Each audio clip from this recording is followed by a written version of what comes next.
It kind of felt like it was coming. Yeah.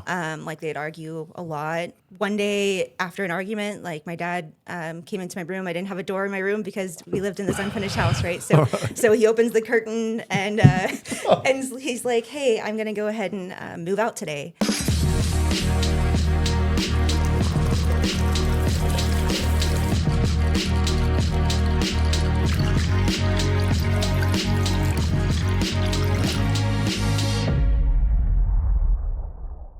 Welcome back, guys, to Cases of Cocktails. This is episode number 27, and we're here today with special guest Jessica Waite. How are you?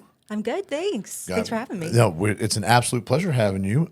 First podcast. First podcast. Fantastic. This is the 27th episode. We didn't think this would last more than 3 episodes, and so here we are. Awesome. Yeah, fantastic. Happy to have you with us today. I've got my beautiful wife with me as well, as always. Janice, how are you? Fabulous. Oh, you look amazing. Thank you. Yeah? All right. I'm going home with you either way. All right, there you go. And Jesse, it is Cases of Cocktails. So we do a cocktail, and we have a special cocktail today that I believe I first had recently on Mother's Day. Yes, it's a pineapple coconut margarita. So it's got tequila and lime juice, pineapple juice, and cream of coconut. Nice. All right, let's try that. We had these at. Had these. Sorry, I was like, No, you're That's good. okay. Had these at Mother's Day. They were fantastic. It's a beautiful presentation. It is. Now, I will tell you that presentation really just ends up more in my beard than anything else, right? It does. Jessica, I got to ask a question. Do you have a favorite adult beverage? Not necessarily. Not I'm not like a necessarily. huge drinker. I usually like stick with one drink, so I like to make it like nice, like Nice. like something. Something fun like Yes, this? Yeah, exactly. That's fair.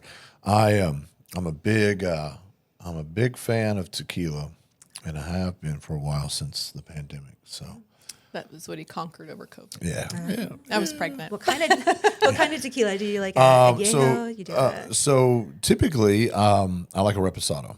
okay. What I like, my favorite is an old-fashioned reposado. Right now, El Tesoro has a really nice reposado that I like.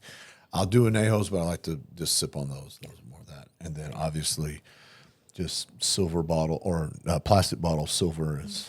Stop. I haven't done that since high school, I don't think. Huh? I don't know. Plastic bottle? I was in elementary school. That's fair. That's fair. Jesse, we're here today. You're going to hang out with us, talk a little bit. Obviously, we are divorce lawyers. We're family law lawyers doing stuff. And you had to endure this growing up. That's right. Yep. And you came to talk to us about that, and we're going to get to that here in a little while.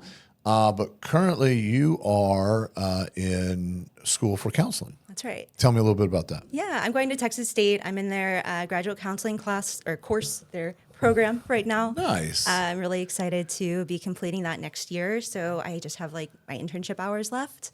Done all the schooling. Oh, that's awesome. So let me ask this. First of all, congratulations. Thank you. That's awesome. Why counseling? Well, I think people do a lot better in life when they have a chance to kind of like have a space to be themselves. Yeah. There's a lot of times where we have people that are important in our lives, and we also maybe have something on our mind that maybe won't be beneficial to talk to them directly about. Yeah. Having that person who's not connected to you personally is so helpful. Yeah. First of all, I agree with that statement. And oftentimes in our line of work, you have individuals and they can't actually go talk to that person anymore because they're on the other side of the aisle, right? They're on the other side of the case. Mm-hmm. And so that is very helpful. Do you find that people have a sort of a negative outlook when they come to you on therapy? Totally depends because there's a lot of situations. Right now, the experience I have are people who are desired to come to counseling. Good. But I plan on working with some like mandated clients too. Yeah. So it depends. So people could be mandated by like a spouse, for instance. Yes. So there's some like in between as well. That's fantastic. Any type of therapy in particular that you're interested in? I like the modality called narrative therapy. Okay. It really kind of relates to like a storyline and the way that we kind of pick up what we believe about ourselves from our environment growing up, the things that we learn early, and how they kind of connect and lead through the rest of our lives. How did you land on narrative therapy? I think it just kind of came naturally. We, of course, take courses where we have to study all these different therapy modalities.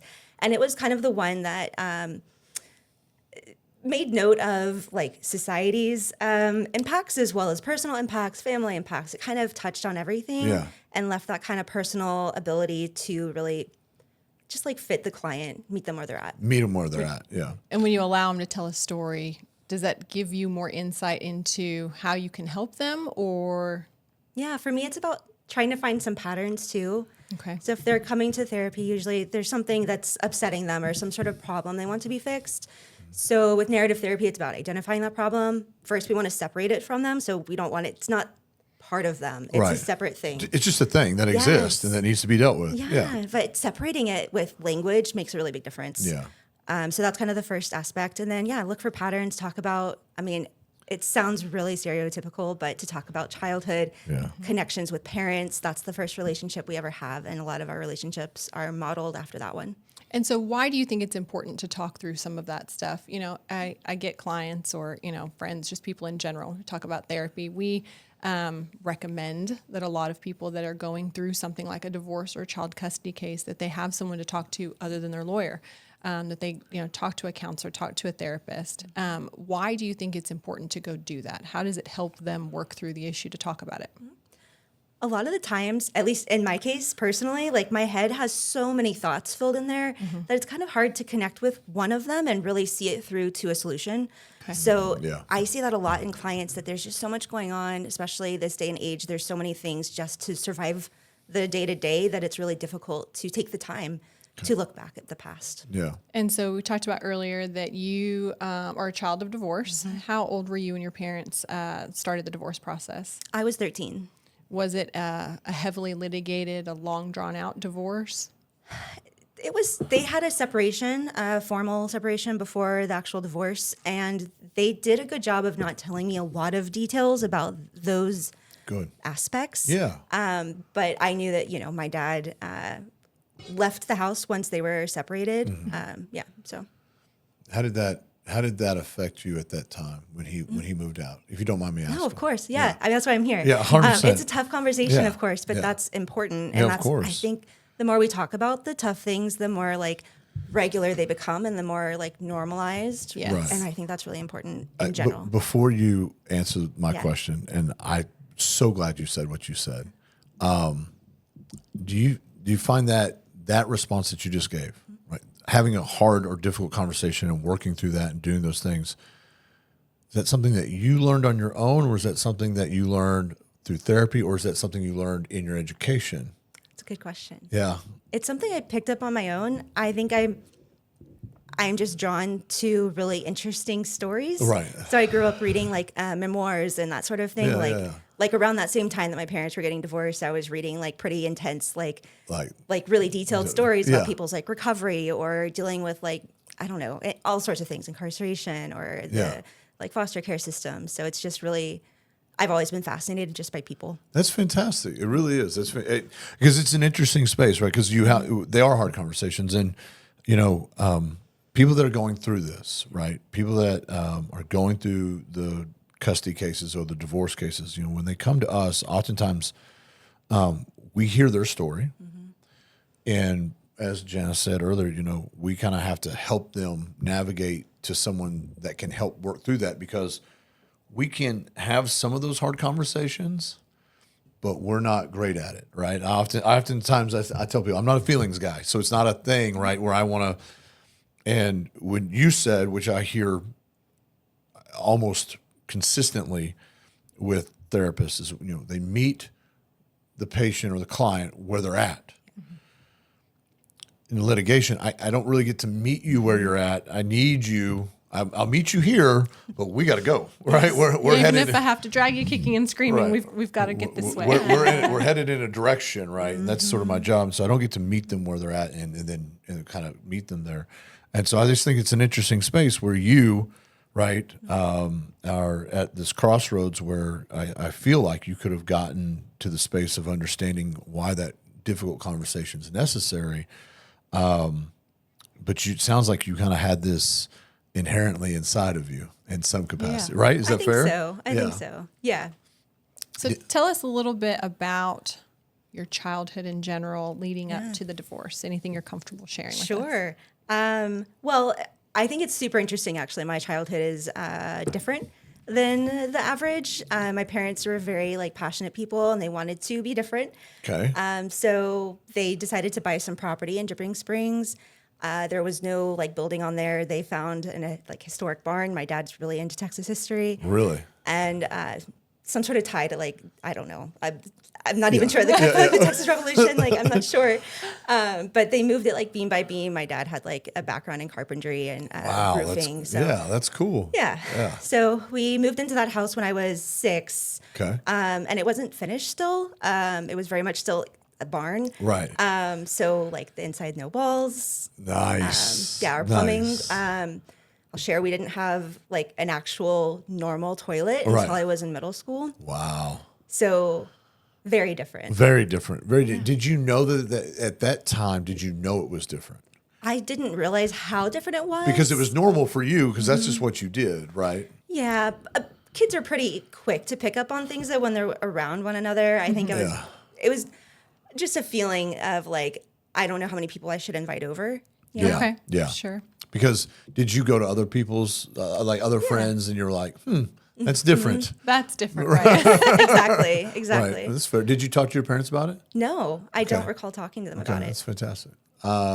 In hindsight, do you think, obviously you were a child, it's not your responsibility to have that conversation, but do you think it would have been beneficial for you at some point to have brought it up to them? I think it probably would have been I was always really good at listening and kind of picking up on what was going on. Oh, yeah. So I felt instead of asking questions, I'd look for clues. Yeah.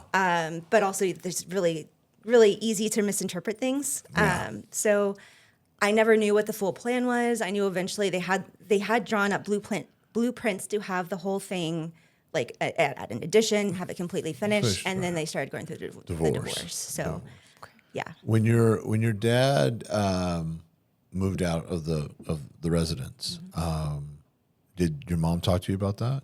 Not really. No. Really? Yeah. I just recall it was one of those things where it kind of felt like it was coming. Yeah. They'd argue a lot and it was kind of escalating, nothing violent, but a lot of yelling.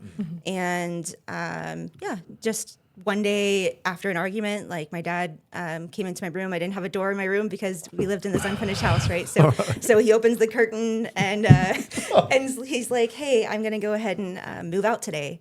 And I just remember kind of being like, "Oh." Okay. Kind of frozen, gave him a hug, gave him a kiss, and I remember him being kind of sad. Yeah. And then he just he went down the ladder and then and then he was out the door, and it was just kind of after that I didn't see him but once a week. So it was very and this, my mom was at a place where I felt like giving her space was the best option. And so did they tell you that they were going through a divorce, that they were officially separating, or how did you find out about that? Yeah, my mom mentioned that they're getting separated. They had their arguments were not quiet, so it was pretty clear what had happened, and Yeah.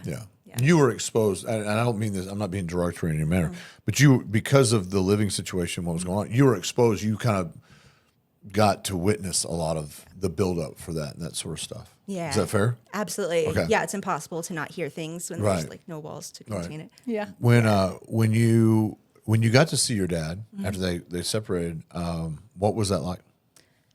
It was kind of we could step back into our normal relationship, which with my dad, it was more I'm pretty comfortable with quiet, and we kind of just hang out. We both like music, but we like different music. That's fair. Well, let me. I got to ask. Yeah, I'm a morbidly curious person. Brian loves music. Oh, that's I funny. do. So, what kind of music do you like? Oh, okay. I like music that no one else probably. Obviously, okay. I like. It's okay. I'm trying to figure out how to even describe it. It's alternative rap. Okay. So I grew up listening to a group called Atmosphere was my favorite. Okay, I have no idea what that is. Exactly. Right. And then my other more recent finding is someone called Aesop Rock. Okay. They've been around for some time. Right. Okay. Which is great for me because when I love something, I want to listen to it constantly. And they've got 10, albums. 10 albums. Nice. So, Fantastic. That's awesome. What did your dad listen to? a classic bluegrass, Okay, yeah. like not quite country, but, But like like- Texas swing, like that kind of. Okay, yeah. Fantastic. That's fantastic. I'm not familiar with either one of the alternative rap I bands would have that been you. pretty shocked. Yeah, to be honest, I like a lot of different things, but too. yeah, that's not it. All right, so I'll pick up that album. Okay, All right, yeah, do it. I'll get Yeah, that. he'll definitely look up. Aesop later. Rock is legit. Yeah. Okay. I love listening to lyrics, and they just They're good. yeah. So you and your dad kind of hang out, do stuff. Did y'all talk about kind of what was going on at all, or? Not really. Fantastic. The one thing that I wish he hadn't talked much about was like finances, because I remember him like pulling out like one day I played tennis and he would pick me up from tennis practice. We'd go out to dinner. And I remember one day he picked me up and he had like a letter from the IRS, and it was just like this long list of numbers that Right. was like, Right. high As a- school, or I was yeah, like, yeah, dude, what is this? Right, yeah. And my dad was like, I wish your mom would work because we're going to need to sell the house. Yeah, do the stuff, that sort of stuff, and putting you kind of in a position. How did that affect you? I had no idea it was like so unusual then. Yeah, right. But now looking back at it, I'm like, I wish I hadn't realized all Yeah. of that. Yeah. Yeah. You said that you saw your dad once a week. Is that right? Did you have any knowledge of what the decree said, or when you were supposed to see him, or why you saw him once a week? I don't. I just know that there was some child support involved as well, because he wasn't very happy about paying that. Yeah. What did you think about seeing him every week? Did you think it was enough, not enough? It was just so different. Yeah. My dad was one of those people who worked all the time, and going to school, obviously, like me. So like I don't have a lot of time to Right. begin with. So we'd maybe have dinners, but he was kind of constantly late to dinners. So because he had to work. yeah. Yeah. Yes. So it's just it was like the same kind of relationship, right? We'd have dinner together. Right. So How was I wish there were more. Yeah. how was the relationship with your mom? Oh yeah, it's kind of tricky because she was really struggling at that time. Yeah. She felt like, she was losing her family. And it was already kind of at that space where my older sister had just left for college. So we were already kind of starting to like separate out, like getting close to empty nest. Empty nest. This was I was going to get to Yeah. kind of the empty nest Really syndrome. close. Yeah. Except for me. Right. And so I think it was one of those where she maybe really had to work hard to make sure she could still like provide the things she needed to for me. Yeah. Were you in therapy, or did you see a counselor or anyone? Question. Yes, I did. What was that like? It was good. It was important. Yeah. As a teenager, I was aware that like there is still some confidentiality things, right? So I recall as a teenager not sharing like everything with my counselor, but even then it was so helpful just to have a space where like I could talk about what I wanted to. Right. Right. And you didn't have to worry about it going back and forth, being pitted and doing that sort Or of stuff. hurting someone's feelings, right? I mean, that for me, I feel like that would be so important for kids that are going through it. Even for parents that don't pit kids against one another or share information back and forth. Good parents that are doing the things that they're supposed to be doing and co-parenting. But as a kid, you've got feelings, and I'm sure that you worried that some things that you might share with one or the other could hurt their feelings, and you don't want to do that. So going and finding that safe place to communicate it, I can see that being beneficial. If you were to give advice, so you're an adult now, but you were a child of divorce, and you're working through a degree to help people therapeutically, what advice would you give to parents going through a divorce when there are kids involved? I mean, I would say that kids are probably more aware of things going on than you might realize. Yeah. Okay. And so it might be important to try to find a way to have a conversation, or let the kid know that there is an opening to have a conversation when they're ready, or like we said, meet them where they're at, right? Yeah. The parent can do that for the kid. And Yeah. I think that's really what they should be trying to do. Yeah. Did how long did the divorce last? About a year. Did you start seeing the counselor during the divorce? I've been seeing him before as okay. well. Yeah. So it's you got this counseling going on and doing the stuff. After the divorce happened, did you see change in the way your relationship with either parent? Yes. It was already kind of working that way, right? Because I think I mentioned my dad had an affair. And so that was kind of like a big, just like such like a what am I trying to say? Like a big, like it felt insulting, I guess, to Fair. my mom. Right. And so, yeah, I guess as a kid, it was just like trying to navigate like The dynamics there. And unfortunately, it did take me a little bit of time to believe my mom. Yeah. I was inclined to hope that she was incorrect. Right. Because that would be like the nicer thing, right? Nicer thing, but more importantly, that puts y'all back together, right? Because then it's this hope. And No one did anything wrong, and we Right. were just mistaken. Right. Mom, you made a mistake. Dad, didn't really do that, and that sort of stuff. That's got to be had to have been extremely difficult. Yeah. So trying to balance, because I was living with her, and it did feel a lot like kind of walking on eggshells and making sure that she, as much as I could as a kid, like to not push her. Which is not the place that a child should have. Right, yeah. It's definitely not a space. But you're a teenager. I mean, you're working through enough stuff as it was. Right. So I could imagine that would be really hard. You're going through the divorce. The divorce happens. You're on the backside of the divorce. Tell me, how was it after the divorce? Did it continue where you're seeing Dad once a week and mom's relationship? I did. My dad was like the provider, right? I mean, with my name, people in Dripping Springs, my dad owned Dripping Springs Realty. Yeah. And so he was kind of like a well-known name. So this is like probably like, community gossip from like 15 years ago. Yeah, sure, right. But yeah, even after I went to college, I'd see him once a week. He paid for my college. He took care of like giving me like a little allowance. Like he really did.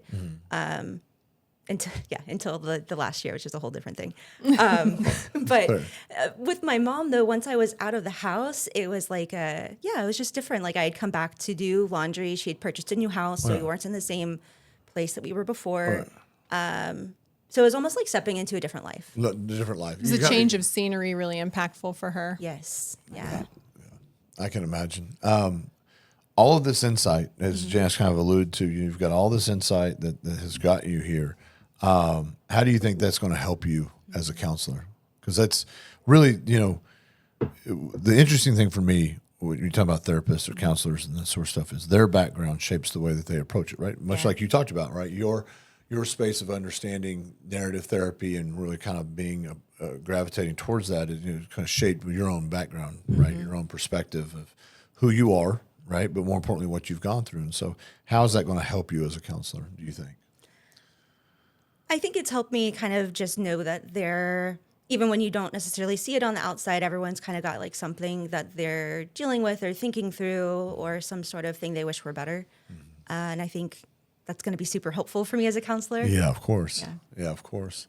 I got to ask this question. So when you graduate, you still got hours, right? You got to do, right? Yes. But when you graduate, you got any plans? You're going to party? Definitely want to do like some sort of big travel, right? With some of my friends that have graduated too. I don't know exactly what that might be, but that's fair. That's maybe fair. a beach involved. Oh, of Fabulous. course. Yeah, that's what you would want. like I was going to say that's a whole thing for her. All right. So moving forward, you got the hours. Do you know where you're going to do your hours at? I don't know yet. I'm still working on a placement. I'm hoping to line up an interview with Austin State Hospital. Okay, yeah, fantastic. Fingers crossed. Yeah, fingers crossed. You're going to do that. You got your hours. And then is the thought process for you to go and open your own practice somewhere and do it that way? It's a good question. With a therapy license, there's a lot you can do. You have to be supervised. So outside of that, it's pretty open. I imagine I'm going to work for an agency at least part-time, and then I would like to kind of like slowly build my private practice. Private practice, yeah. I hear that often, and I see that a lot, particularly with therapists. And the therapists that we deal with are typically therapists that are in private practice. Do you have any interest in doing the litigated portions? Wow, that was fast. Maybe 20 minutes in. Just saying, like we could use more of That's them. funny. We could. Absolutely, we could. There's not. Yeah. I feel like I really want to work with parents, especially because I think that's really where you can make the most impact on children. Interesting. Okay. Yeah. So to impact the kids the most, you think dealing with the adults is the best way to do it? I think so. I like that. Yeah. I think the best way to deal with the adults is to lock them in a room and let them fight it out to the death. Nope.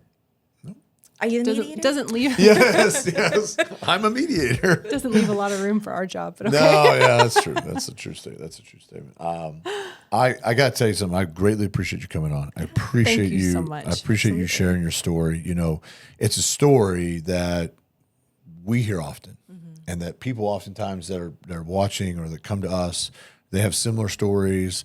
They're going through similar situations, and it means the world to Janice and I, but it means, I think, a lot more to the people that are going through it, to hear people that have gone through this and have done it and understand it and hear different perspectives.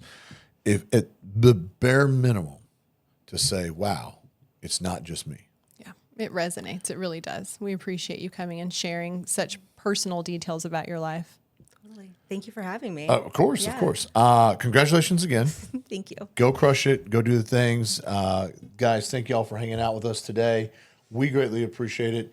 That was episode 27, and we appreciate Jesse being here with us today.